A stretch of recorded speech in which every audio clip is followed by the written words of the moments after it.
भारत परंपराओं का देश है, लेकिन झारखंड की देवनगरी देवघर में एक ऐसी परंपरा है जो पूरी दुनिया के शिवालयों में कहीं नहीं मिलती। महाशिवरात्रि से ठीक पहले बाबा बैद्यनाथ मंदिर के 22 मंदिरों के शिखरों से पंचशूल उतारे जाते हैं। ये वो दिव्य कवच हैं जिन्हें प्रकांड विद्वान रावण ने मंदिर की सुरक्षा के लिए स्थापित किया था। क्यों खास है ये पंचशूल और क्यों इनके स्पर्श मात्र से धुल जाते हैं पाप, और क्या है लंकापति रावण और भगवान राम से जुड़ा इसका रहस्य, देखिए रिपोर्ट।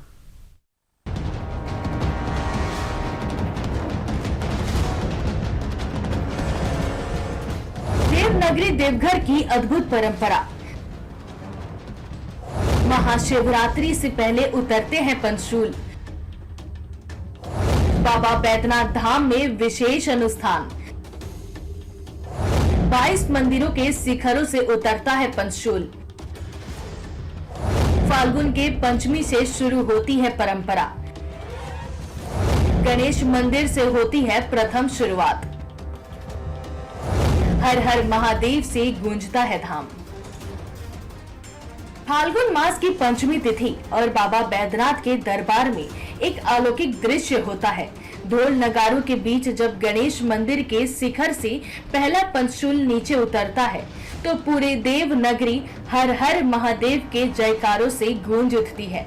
ये शुरुआत है उस सदियों पुरानी परंपरा की जो महाशिवरात्रि के महापर्व का शंखनाद करती है। नियम के अनुसार 12 फरवरी तक सभी 22 मंदिरों के पंचशूल उतारे गए हैं। भक्त बेताब हैं, पुलिस प्रशासन मुस्तैद है, क्योंकि हर कोई इस दिव्य पंचशूल को एक बार स्पर्श कर लेना चाहता है।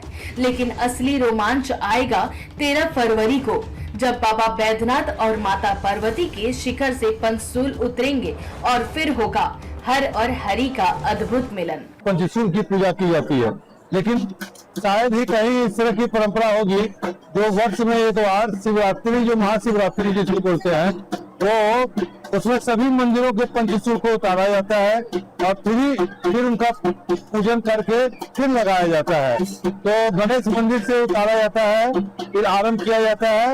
एकादशी के दिन जो है सो बाबा बैद्यनाथ का उतारा जाता है।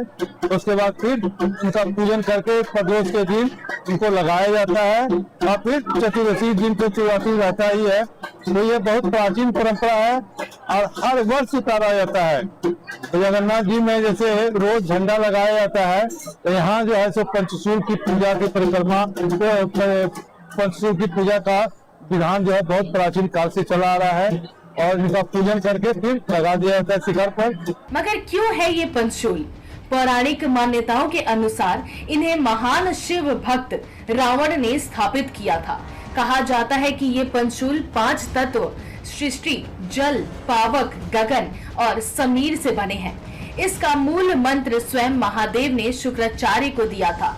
इतिहास गवाह है कि इस पंचशूल की शक्ति के कारण भगवान श्री राम को लंका में विजय मिला था। तब विभीषण ने भेद खोला था कि जब तक हनुमान जी हर और हरि का मिलन कराकर इस पंचशूल का भेदन नहीं करेंगे, लंका को जीतना असंभव है। आज वही सुरक्षा कवच बाबा के मंदिर की रक्षा करता है। फागुन मास कृष्ण पक्ष एकादशी उपरांत द्वादशी तो पंचशूल खोला जाता है। त्रयोदशी का पूजा होता है और उसी दिन फिर पंचशूल को फिर स्थापित किया जाता है। पंचशूल का अर्थ है 5 तत्वों से बना हुआ जो शरीर है, उसी का प्रतीक पंचशूल है। और यह परंपरा जो है बैद्यनाथ मंदिर में सदियों से चली आ रही है। इस परंपरा का हम लोग निर्वाह करते हैं, सारे देवघरवासी इस परंपरा का निर्वाह करते हैं। और पंचशूल जो है 5 तत्व का प्रतीक माना जाता है, जो प्रत्येक एकादशी को खुलता है और द्वादशी का जो है सफाई और त्रयोदशी का पूजा। एक दिन जो है बाबा और माँ पार्वती का जो गठबंधन है वो खुला रहता है। दूसरे दिन जो है पुनः 10 से 10:30 बजे फिर से चढ़ाया जाता है नया गठबंधन। और फिर दूसरे दिन महाशिवरात्रि का पूजा होता है। 10:30 बजे रात हम लोग गर्भगृह में प्रवेश करते हैं और लगभग 2:30 से 2:45 बजे तक 4 पहर का पूजा होता है, बाबा का शादी होता है और समापन होता है। उतारने के बाद इन पंचशूलों को प्रशासनिक भवन में रखा जाएगा। 14 फरवरी को मंदिर के दीवान विशेष मंत्रों के साथ इन्हें कपड़े में बांधेंगे और फिर पूरे विधि विधान से इन्हें दोबारा शिखरों पर स्थापित किया जाएगा। पंचशूल का उतरना सिर्फ एक रस्म नहीं, बल्कि आस्था का वो धागा है जो त्रेता युग को आज के समय से जोड़ता है। अगर आप भी बाबा के भक्त हैं, तो इस महाशिवरात्रि देवघर के इस जीवंत परंपरा का हिस्सा जरूर बने। टीवी 45 के लिए देवघर से संवाददाता मनोज की रिपोर्ट। और पूरे खबर पर ज्यादा अपडेट के लिए हम अपने संवाददाता मनोज का रुख करते हैं। मनोज हमारे साथ फोन लाइन पर जुड़ चुके हैं। मनोज, देवघर अपने आप में शिव और शक्ति का धाम है और पंचशूल शिव और शक्ति की शक्ति का प्रतीक है, उनका चिन्ह है, उनका मानक है। और ऐसे में जब पंचशूल को लेकर कोई परंपरा होती है तो उसमें भी हम मानते हैं कि उसमें भी शिव और शक्ति समाहित है। और ऐसे में जब आज पंचशूल उतरा होगा तो क्या आलम रहा होगा, पूरा बयान करें मनोज। आपको पहले ये बता दें कि ये परंपरा तो बहुत पुरानी है और आपको बता दें इस परंपरा के मतलब त्रिशूल उतर रहा था, परसों सही उतर रहा था। उस समय डीसी, एसडीएम, एसपी सहित जितना भी अधिकारी से सब मौजूद थे। साथ में मंदिर के प्रबंधक जो रमेश परिया थे वो खुद वहां पे मौजूद थे।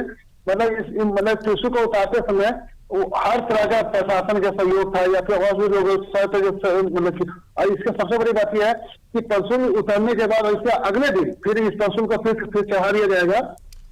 और इसकी सबसे बड़ी परंपरा और सबसे लास्ट में क्या कहते हैं भोले बाबा का ही पंचशूल उतारा जाता है। और सबसे शुरू में सबसे जो होता है गणेश भगवान, उनका पंचशूल उतारा जाता है। ये परंपरा है। बहुत शुक्रिया मनोज जी तमाम जानकारी के लिए। तो पंचमी को ही, फागुन मास की पंचमी तिथि को ही भगवान गणेश के मंदिर से पंचशूल उतारने की शुरुआत की जाती है। उसके बाद दिन ब दिन हर रोज तमाम मंदिरों से पंचशूल उतरते हैं और एकादशी के दिन महादेव और मां पार्वती के मंदिरों के पंचशूल उतारे जाते हैं। और अगले दिन यानी कि कल अब ये सभी पंचशूल स्थापित किए जाएंगे और उसके अगले दिन यानी कि परसों महादेव दूल्हा बनकर बारात लेकर पहुंचेंगे और महाशिवरात्रि पर जो नजारा होगा वो अद्भुत होगा, अविश्वसनीय होगा, अकल्पनीय होगा।